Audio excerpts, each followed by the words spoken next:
Welcome back to Carneades.org. Today we're going to be starting the second half of our series, The Good, the Bad, and Philosophy. In this half, we're going to be looking at specific ethical problems in the world and seeing how the normative theories of ethics that we learned about in the first half would actually tackle these problems. So the first problem we're going to be looking at is quite a hot button issue. It is the question, is cultural appropriation immoral?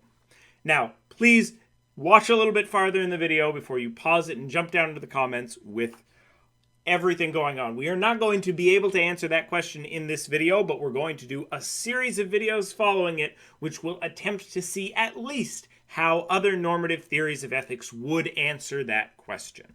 So, as I said in the first half of the series, we looked at the three most common normative theories of morality.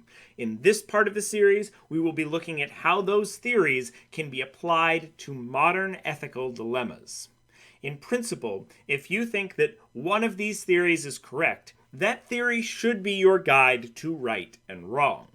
Therefore, when confronted with a novel situation, you should turn not to your intuition or your gut feeling, but rather to a theory which you think accurately describes what is right and wrong. So the point of this second half of the series is to take some of these thorny ethical issues that often get tied up in conflicting intuitions and break them down into something that we can use agreed upon tools to at least dissect and understand better, if not resolve. For each ethical dilemma, there will be 4 videos. One, such as this one, will introduce the topic and frame the discussion. That's all we're doing here. Then we will have one for each of the 3 major theories of normative ethics. We'll look at consequentialism, deontology, and virtue ethics, and how each of those positions would answer this question.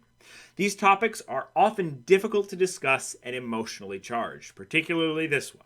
The point of these normative theories of ethics is to cut through this emotion to a logical conclusion based on criteria of whether a particular practice is ethical or not.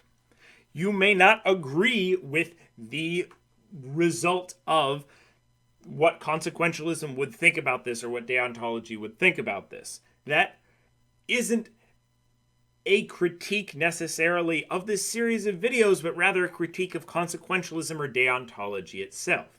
You are allowed to have different normative theories of ethics than those offered here. But if you hold one of those positions and want to stay true to it, you should accept the consequences that it allows. With that, let's take a look. So in this series, we will tackle 7 different things which have been called cultural appropriation in different contexts. We can't look at everything that has been called cultural appropriation, but we'll try to cover some of the big ones. We'll look at specific situations instead of the general concept, because it's poorly defined and it's not clear that as a whole it's always either morally right or wrong. If a particular theory judges some to be right and some to be wrong, what we're going to attempt to do is determine a general maxim for anyone that uses that theory that says, I'm a consequentialist, to decide if a novel situation that someone says this is cultural appropriation, whether that is right or wrong. Or the theory may throw everything out and say everything's immoral, or may bring everything in and say everything is moral. I don't know yet. We haven't looked at the theories. As stated, cultural appropriation is loosely defined, but it can be stated as the adoption of a cultural elements of a culture out of power by a culture in power. Because we're trying to make this video at least somewhat accessible to folks outside of kind of an American context, I'm going to try to use culture in power versus culture out of power, because in many places around the world, that doesn't necessarily look like white and black, or white and non-white. It can look like many different things, and there can be degrees of power that a culture has. So to try to generalize and speak philosophically about this issue, we're going to try to talk in culture in versus culture out of power, and understand that that can change over time, and that can change based on context. And many of our examples may be from American contexts, but that doesn't mean it can't be applied to contexts outside of America. Now, few claim that cultural appropriation is always a good thing. I'm sure there's people out there, but few would claim that these philosophical positions would always say that it's going to be a good thing. The dispute is generally going to be between whether it is only sometimes immoral in some particular egregious situations, or if it's always immoral. And if it's sometimes immoral, which cases are permissible and which ones are not. We will look into all of that in this series.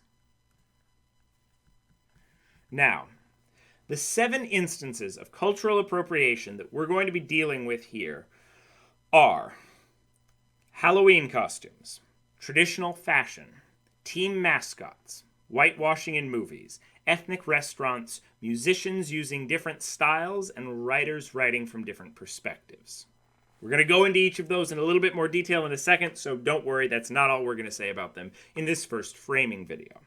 In this video, we will clarify the specifics of each point, as well as the arguments for it being right and the arguments for it being wrong. Note, the point of this series is not to argue whether something should be counted as cultural appropriation or not. That's not what ethics really cares about.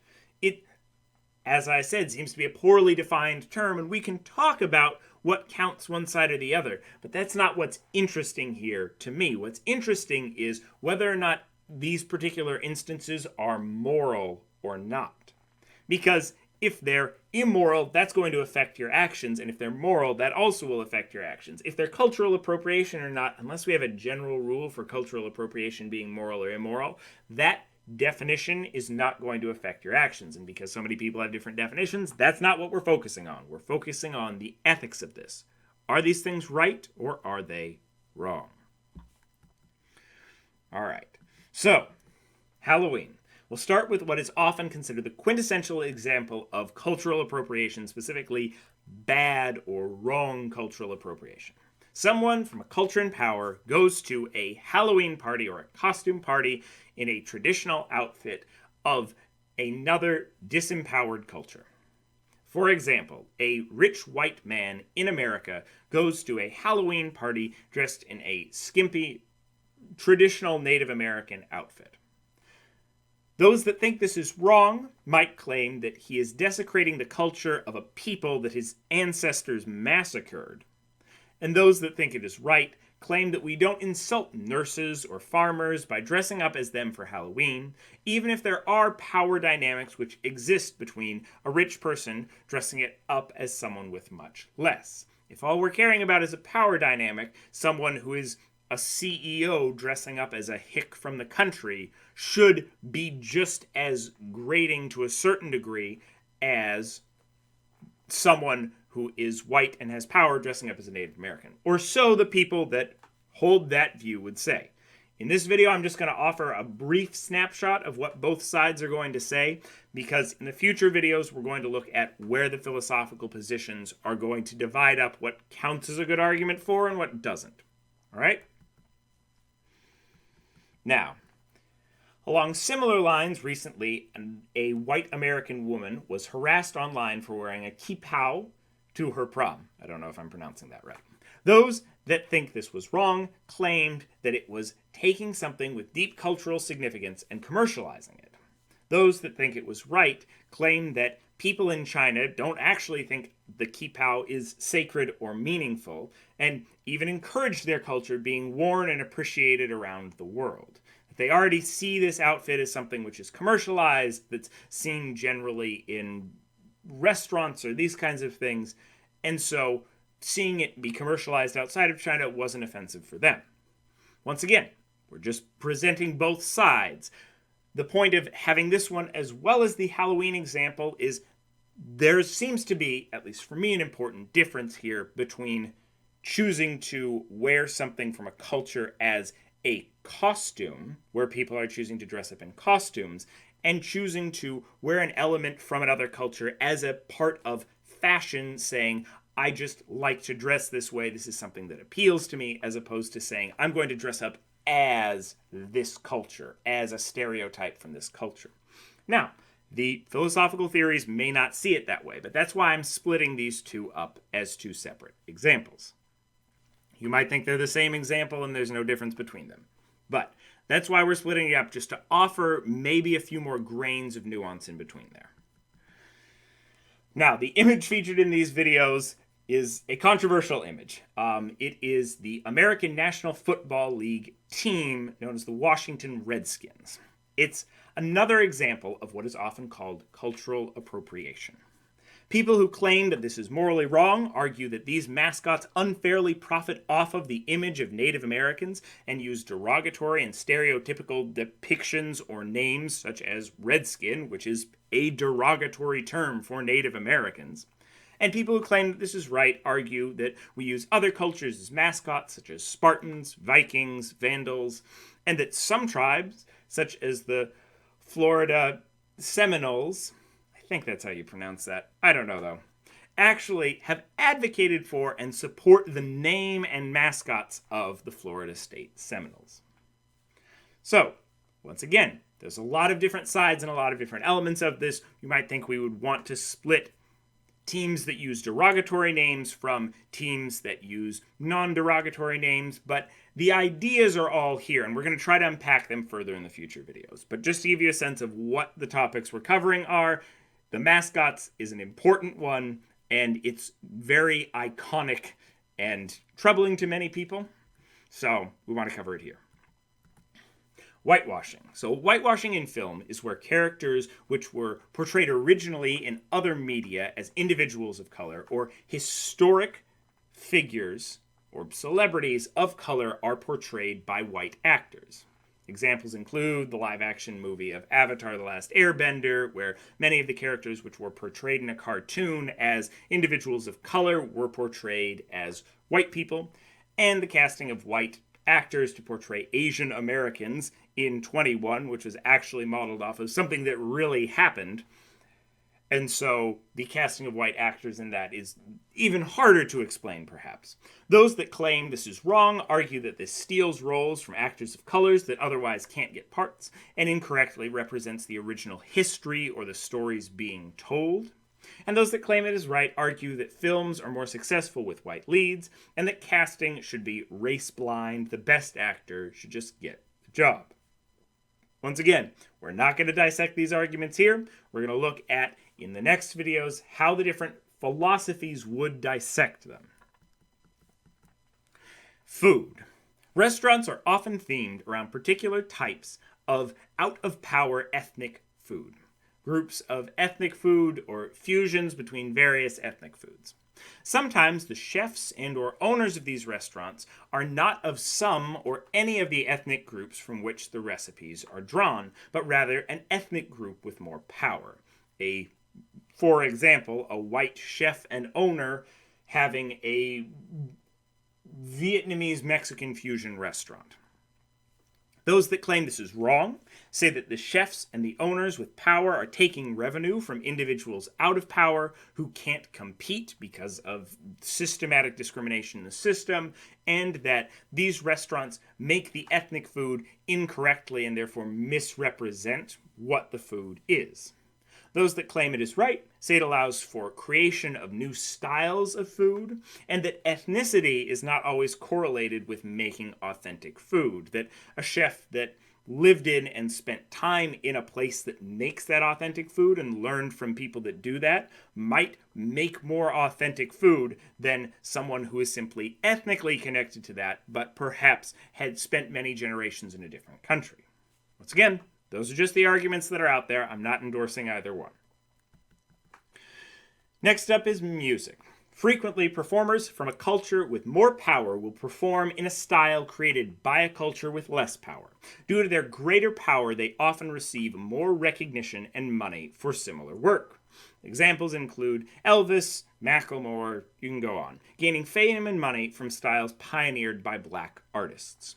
Those that claim this is wrong argue that it is unfair for cultures without power to be unable to make money off of music they create, but for artists in that culture with power to take that same style of music that they didn't create or they didn't pioneer and make money off of it simply because of the structural disparities and discrimination that exist in a culture. Those that claim it is right point to the instances in history where allowing for music created by different ethnicities to mix has created new genres for the benefit of all. And finally, writing. Often writers choose to tell stories from viewpoints that are not their own. This can exist across many dimensions of diversity. Here we're just going to focus on authors who choose to write from the perspective of a different culture, particularly authors from a culture in power who choose to write from the perspective of a culture out of power. Those who think this is wrong claim that authors often misrepresent cultures which are not their own and crowd out opportunities for people from that culture to tell their stories. Those who think it is right claim that stories often need many characters, and to limit the author to their own experiences is to censor the literature and creative options that we have access to. Whew! That was a lot of topics. What do you think? Are there importantly different instances of cultural appropriation which were not mentioned here? I'm sure there are many instances of it which weren't mentioned here, but I'm looking for things that were importantly different from the pieces here that we could judge perhaps on different criteria and in a different way. How do you think that consequentialism, deontology, and virtue ethics will treat these issues? Do you think they'll be importantly different? Do you think they're all going to be the same? What are the ways that these different philosophical theories are going to judge these issues? The goal here is to provide that framework for understanding how normative philosophy can tackle something that is a real issue in our culture today. It's not to show a perfect proof that cultural appropriation is always immoral, nor is it to show a perfect proof that it always is moral. The point here is to try to use tools of philosophy to be applied to the real world, to show that ethics in some way can really be useful for these discussions and debates. This is a touchy subject. Please try to stick to philosophical arguments in the comments and avoid ad hominem insults. I know it's difficult. You may feel that I've misrepresented any one of these positions on either of the sides. I tried to offer one piece for and one piece against each of them just to give people a general sense of the framing of the debate, but that is not to say that I may have misrepresented one position or the other. Feel free to do that, but express those opinions in the comments and express anything you don't think has been put out there, but stick to those philosophical elements of this is how I would represent this position, as opposed to well, I won't say the words here to get anyone started, but do that in the comments. I'm very curious to see how this series goes. I'm very excited for it. I think that philosophy can be importantly used to settle or at least understand better some of the differences that we have around some of these ethical issues. So I hope you like it as much as I do. Leave your thoughts and responses in the comments below. Stay tuned for the upcoming 3 more videos in this particular series on how consequentialism, deontology, and virtue ethics will deal with this question. Watch this video and more here at Carneades.org, and stay skeptical, everybody.